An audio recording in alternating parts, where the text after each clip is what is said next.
Forsaken by Shadows, Part 3. Where Silence Echoes. Nope. Is it calm where shadows linger? It is. Okay. I should have called it Where Darkness Lingers. Forsaken by Shadows, Where Darkness Lingers. That sounds way better. Well, 12 chapters in, we are committed. All right, let's go. Gotta get my gravel voice on. Generic drow male voices go.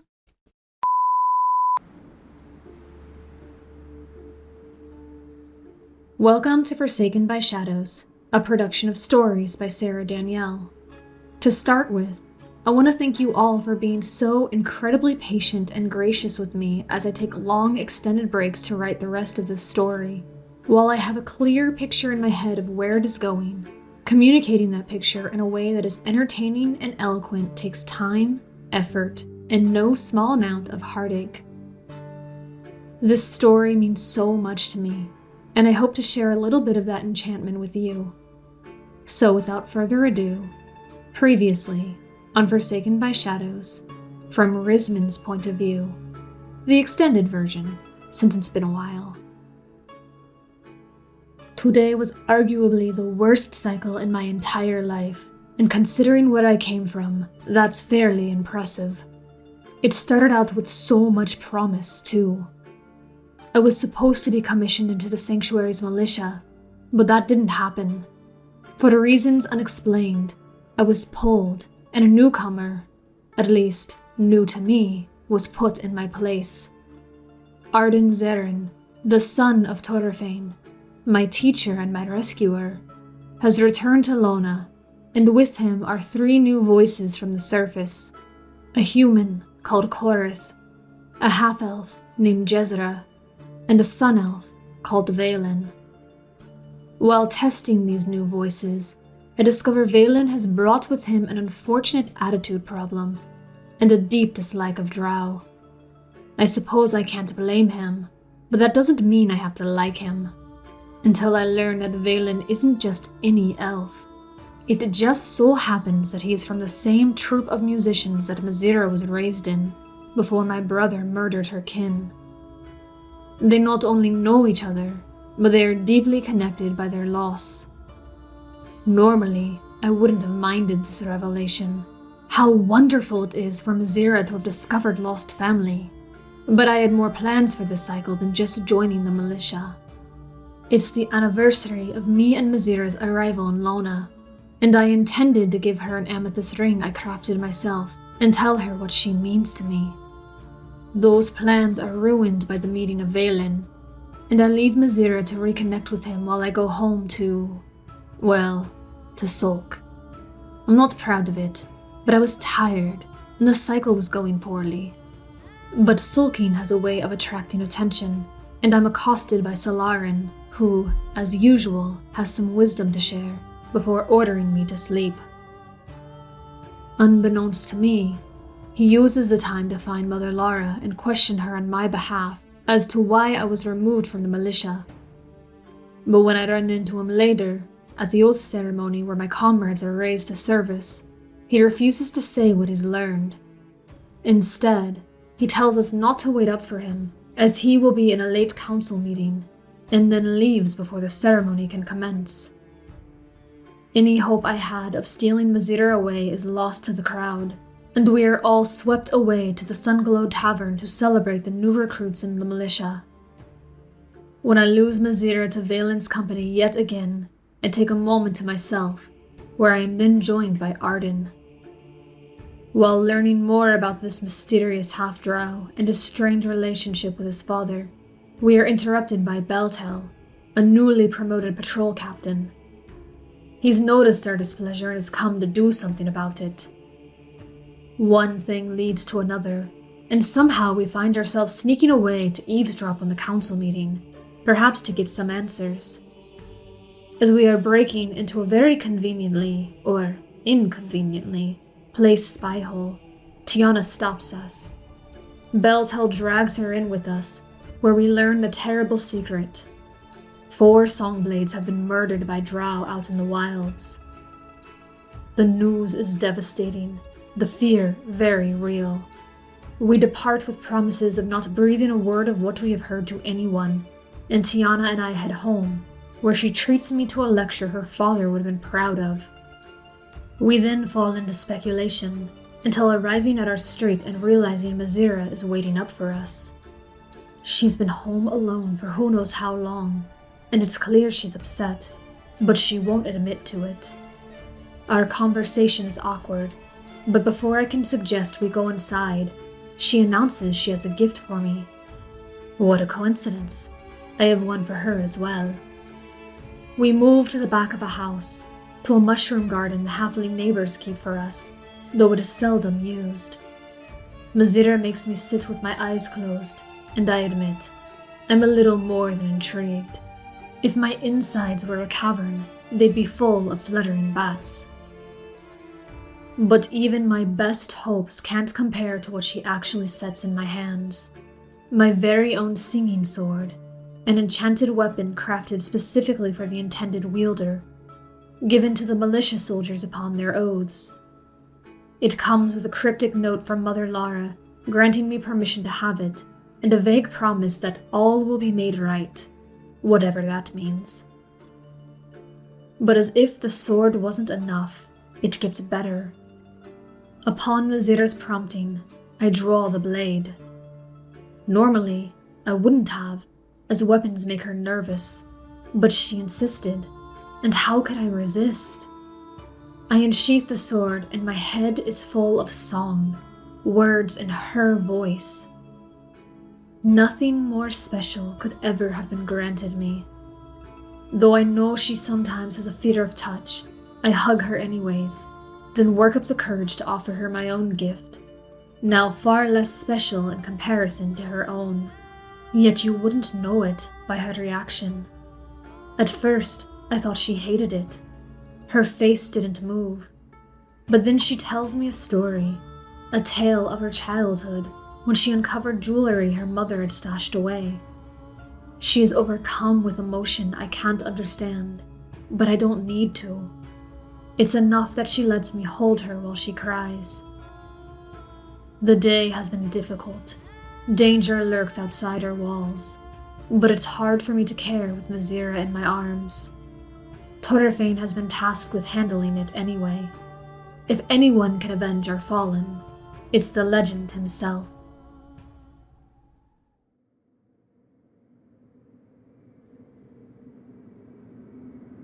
Forsaken by Shadows, Part 3. Where Shadows Linger. Chapter 12. Dead Quiet. Torafein. Whenever Torafein left for his tours in Menzo Berenzon, he comforted himself with the knowledge that in the midst of everything he would be living without for the next 10 years, the love of his wife, the joy of his children, the sheer common decency of being respected, he would at least regain silence. Even when Arden was grown and before Sabrina had come to be, there was somehow never silence in his house. But Menzo Berenzon, for all its horrendous flaws, was at least silent, because melee Magther students knew better than to break curfew or defy quiet hours. The drow of the city were subdued and kept to themselves, and if ever someone dared to threaten his peace, he simply shut his door and didn't open it again until the next day's work. No one cared what he did, so long as he showed up when he was supposed to and did his job well.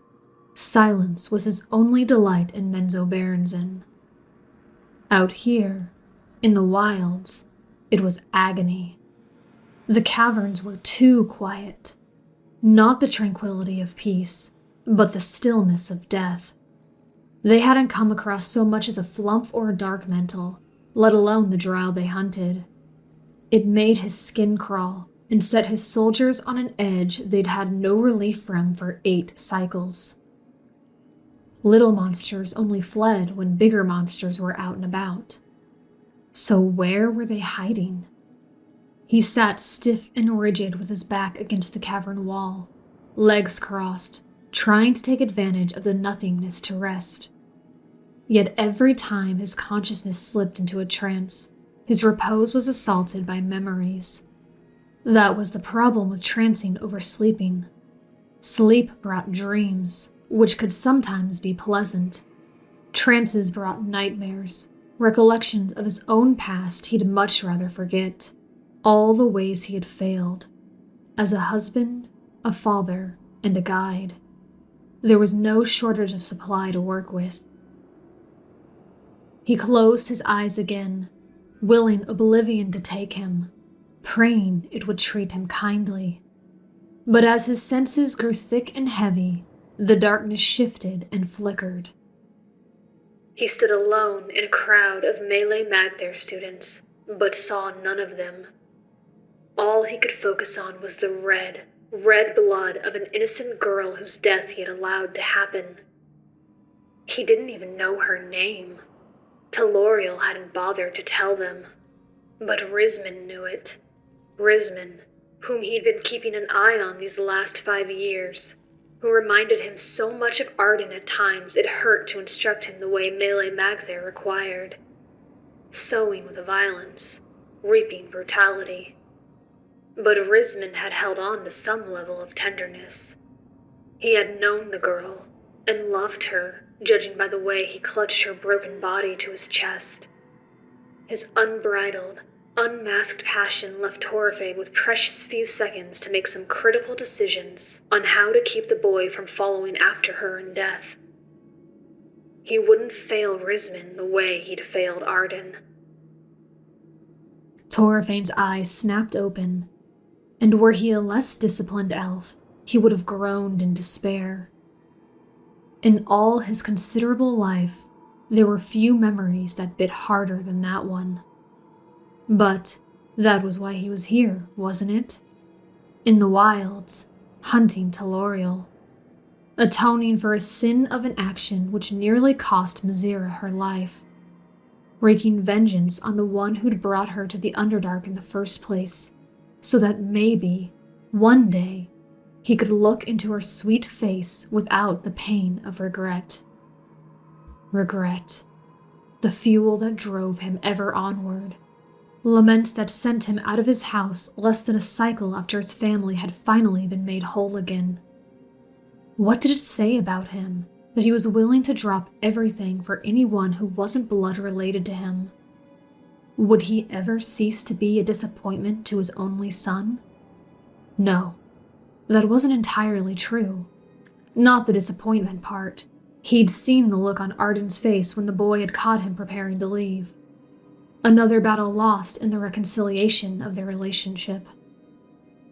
But this mission wasn't only about Mazira. He'd meant what he said to the council when he so openly defied them. Arden had no idea how close he'd come to brushing past one of Menzo Berenson's most vicious killers. But Torafein knew. 9 years had passed since he'd last seen his son, since he'd sworn to disown him for daring to want to go his own way in life. 9 years, and the reunion had almost been snuffed, should Arden had tread the path back to Lana just a few hours later. The fear of what if smothered Torafein like a cave-in. Yet as though that weren't enough, Arden had taken militia oaths, which meant he'd be venturing out to the wilds again, where that killer was still on the loose. Torafein could not, would not stop until the threat was eradicated. It didn't matter that Arden was an adult now, a seasoned warrior in his own right. It didn't matter that Torafein was proud of the person his son had become, despite his own misguided attempts to sabotage Arden's dreams. It didn't matter that Arden could probably take care of himself. For as long as Torafein had breath in his lungs, he would shoulder the burden of keeping his loved ones safe, no matter the cost. If only he'd held to that position when it counted most. Would killing one murderer atone for all his sins? He shifted, growing restless, and frankly tired of his own self-pity. 3 of his 8 soldiers tranced easily, apparently not disturbed by their deepest flaws and most horrific failures the way he was. 2 more stood guard, while the scouts did what they did best, scouted. All of them wore black masks to cover the lower portions of their faces, and none of them knew exactly who it was they were hunting.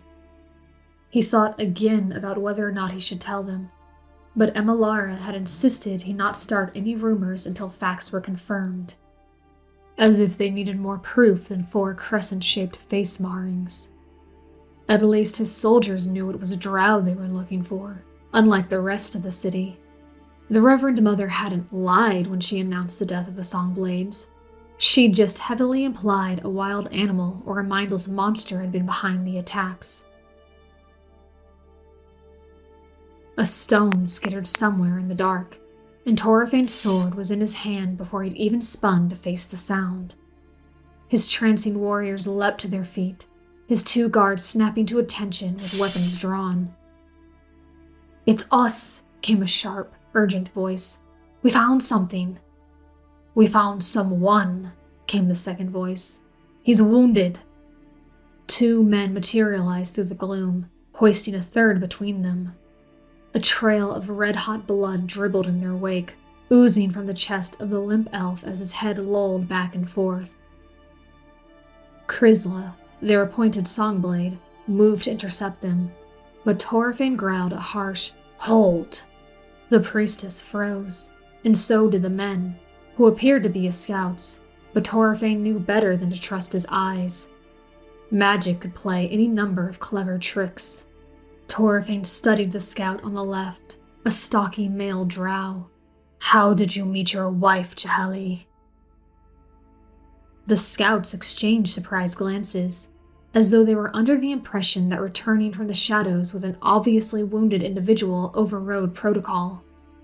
Though surely none of his hand-picked veteran soldiers would fall prey to that assumption. Torafein's iron stare must have communicated that thought, because Jahali's expression turned grim. "She bought me at an auction," he said, with no apology in his voice. "Wanted a man to do her laundry, but didn't want to bother with a husband. We still laugh at the irony, but you told me to lie and say we met in Lana, after I was well and properly reformed, and that we have 3 daughters and a son, knowing full well those children have 4 paws and are covered in fur." Torafein nodded, though he was still tense. Jahali had given more than was required for a safe answer, which was actually more in line with his character. The lie had been all Torafein asked for from each of them, as a mind reader would probably dig for truth if they wanted to impersonate someone.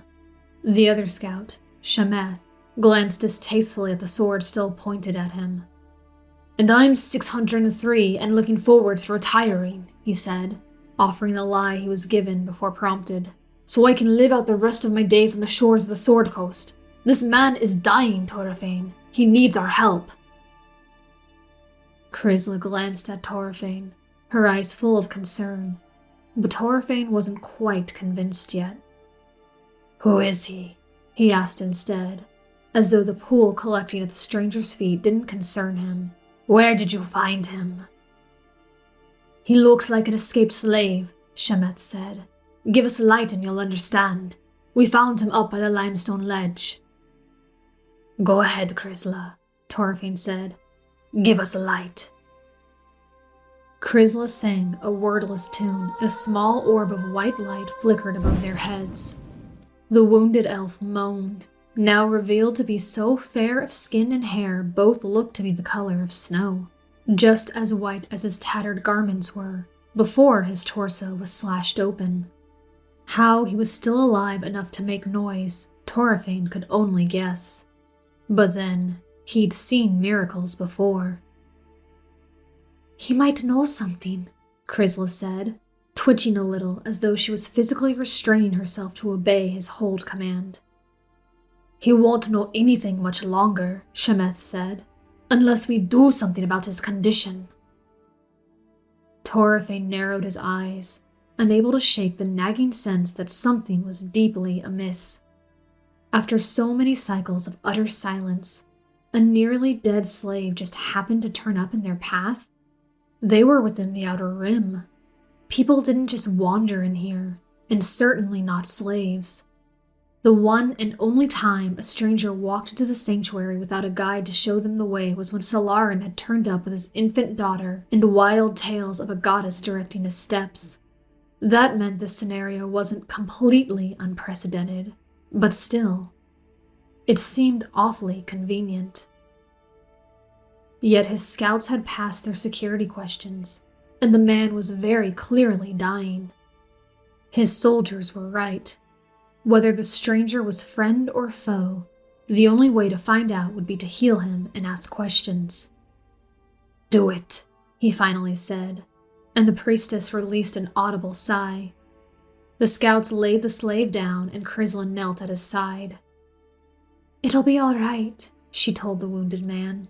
"We're going to heal you." And then she began to sing. Compassion over caution. Maybe that was what Torafein lacked. He thought too much about everything, and too much thinking got people killed. Yet instinct alone was never good enough. It was certainly a good place to start, but everyone's gut could be wrong, the way his had been wrong when he believed Mazira to be a lost cause, choosing to focus his efforts on saving Rizman instead. Wait, Mazira? That was it.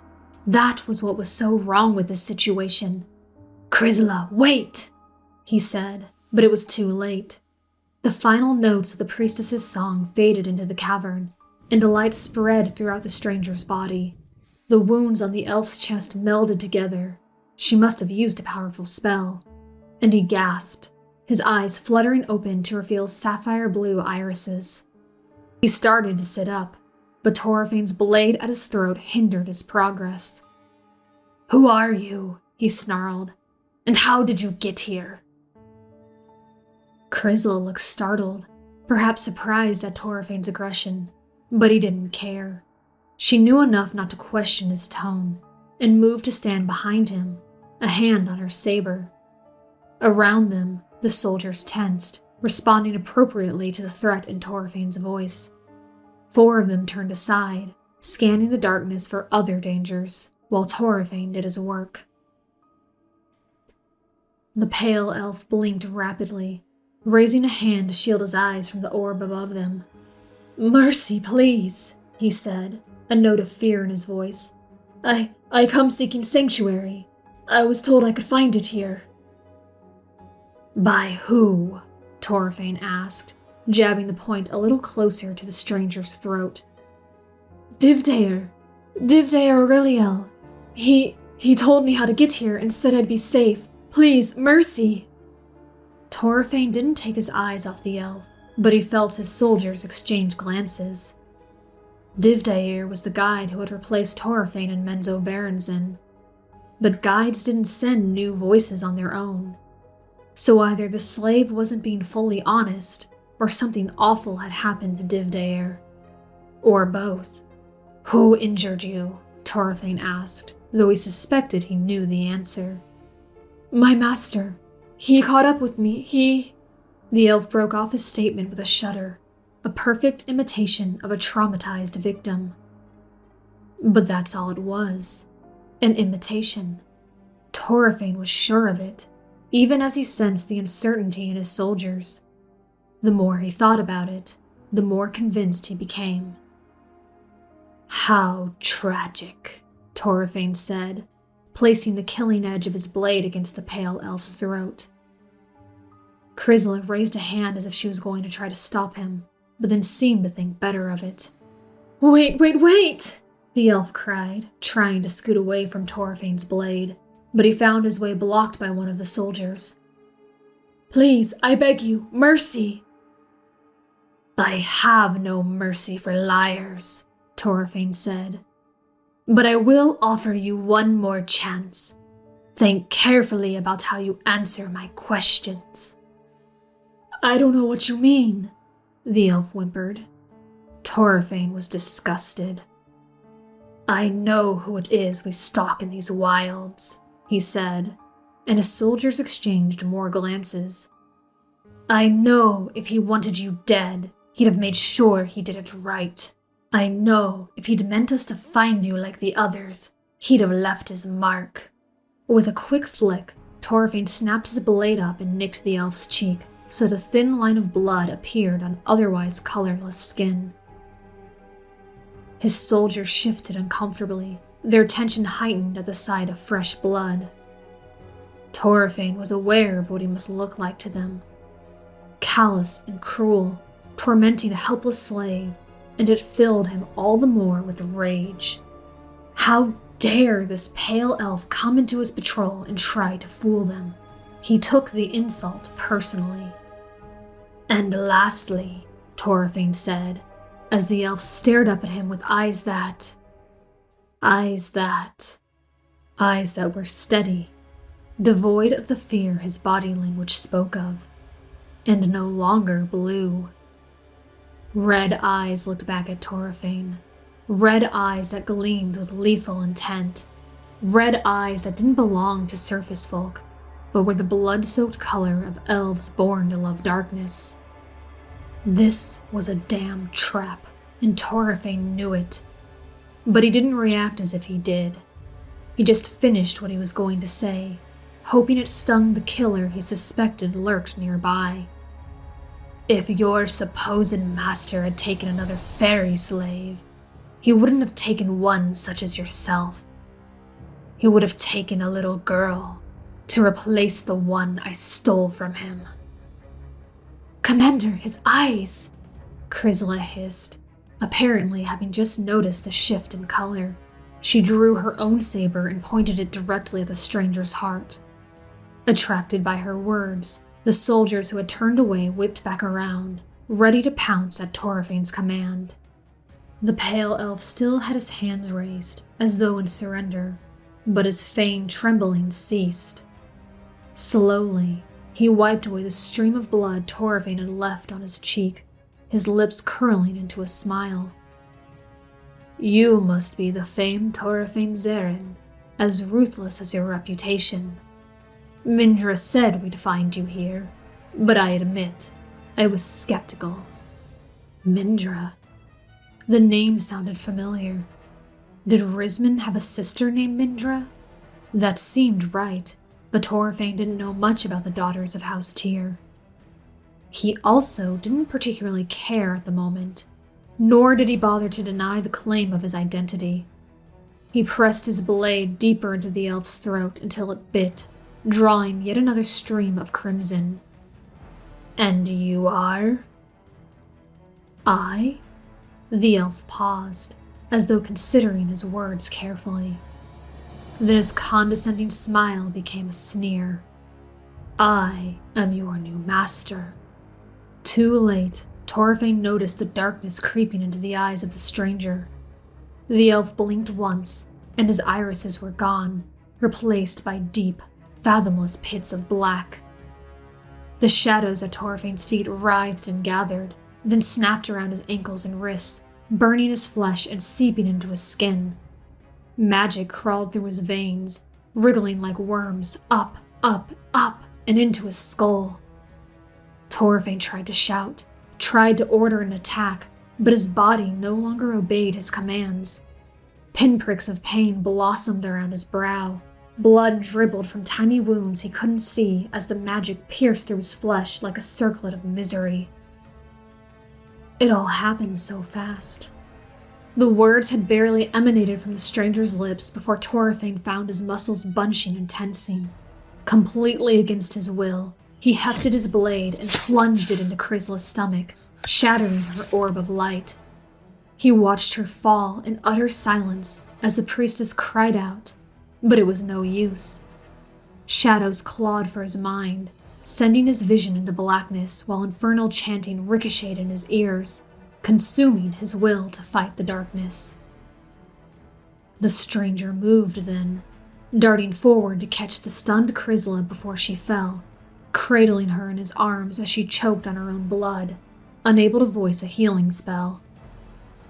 There, shh, the elf consoled, tracing his thumb over her lower lip, painting it red, while she gaped at him. "Don't fret. You have been chosen to live." Someone was shouting. Several someones. The noise clashed with the magic chanting in his mind, and the cacophony was enough to drive Torafein mad. A hand reached out for his shoulder, and he spun, cutting the assailant down. Assailant? No, he knew that face. Shemeth? No, not Shemeth, because Shemeth was dead at his feet. When did Shemeth die? Did he do that? Why did his head hurt so badly? And who was chanting? Another shadowy figure charged at him, over Shemeth's dead body, and Torafein swung again. His blow was parried once, twice, but not thrice. Another body crumpled at his feet. His consciousness swam with the swelling cadence of the chant, his vision swirling. One moment, he stared at the corpses of strangers, evil drow he'd come to slay. The next, they were his friends, his comrades he'd hand-selected for this mission. It didn't make sense. His brain was fracturing. Rays of sickly green light crackled throughout the cave, and for a brief, shining moment, Torafein's senses came back to him. They were under attack. Jaheli was locked in combat with a swordsman obscured by stalagmites, while Quavir dropped to her knees, shrieking as her body was swarmed by thousands of black spiders. Torafein rushed to her aid, but just as he reached her, his head throbbed, and fresh blood oozed from the circlet of pain woven around his head, and Quavir was no longer Quavir. In her place grows a large, leering drider, half drow, half spider, and Torafein's blood ran cold. He didn't slow his charge, but instead rammed the monster through with his sword, planting a boot on its chest and ripping his blade back out again. The shrieking stopped, and so did his head throbbing, and Quavir lay dead before him, her mouth open in shock, her flesh swelling from myriad venomous bites. Horrified, Torafein staggered back, glancing up just in time to see a woman he was certain was an enemy lash out at one of his warriors with a brutal snake-headed whip. The soldier wobbled and dropped his blade, and the woman grabbed his face, cackling as black magic oozed from her hands. His soldier screamed, and the cavern was filled with the scent of melting flesh. Against all his training and discipline, Torafein roared in primal fury.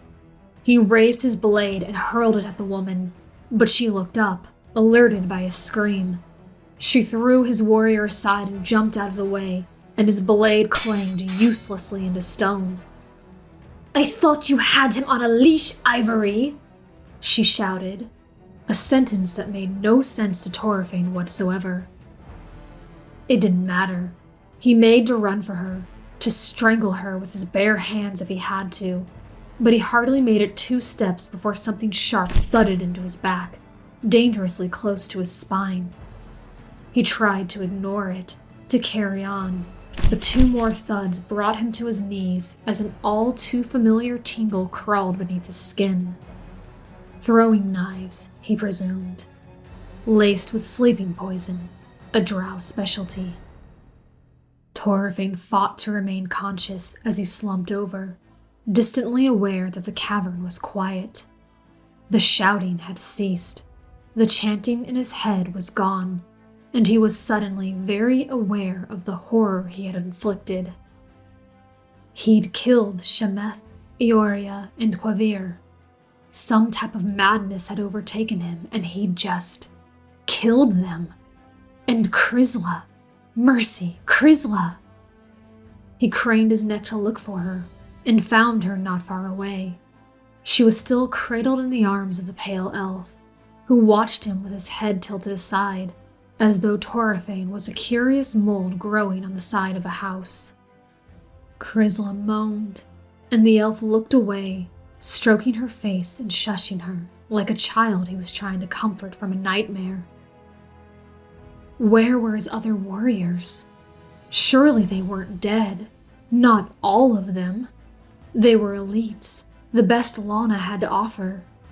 Any minute now, they would come to his aid. But there was only silence, and Krizla's sobs, and footsteps echoing behind him. Torafein tried to move, but his limbs were heavy with poison. Someone knelt beside him, and he grunted as the throwing knives were wrenched out of his back. The tip of a black-bladed sword flashed briefly through his vision. "Wait," the woman said. "Don't kill him." She sauntered forward. "Take off his mask. I want to see his face." The knife thrower did as he was bid, ripping the fabric away from Torafein's face. The woman gave a scornful laugh. "Torafein Zeren, it really is you." She grabbed a fistful of his hair and yanked his face up, and even in his haze, Torafein recognized the shape and color of those wine-dark eyes. The same as Risman's. "I've been looking for you," said Mindra Tyr. She dangled something shiny in front of his face, but his vision was blurring. Was it a house medallion? Hadn't he lost one of those? His head was too full of poison to remember, and everything felt like a terrible dream. She let him go, and his forehead thudded against the stone floor. Torafein didn't even have the strength to turn his head so he could keep her in his vision. Everything was going numb, even his distress over what he'd done to his own soldiers. "Change of plans, boys," said Mindra. "We're taking 2 prisoners."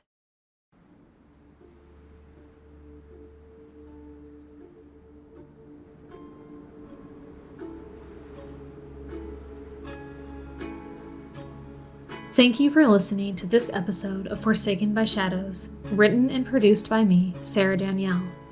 And thank you to Tabletop Audio and Pixabay for the use of their music and sound effects in this production. As always, Forsaken by Shadows is unofficial fan content not endorsed by Wizards of the Coast. Whew. Well, after a chapter like that, I have no idea how to record an outro. Things have certainly not gone according to plan. Yep, that's it. That's all I got. We're done with this recording. Will I finish this recording before my mouse dies? And other million-dollar questions. No. So close. You can do it, mouse. Yep, that's it. That's all I got. We're done with this recording. Woo!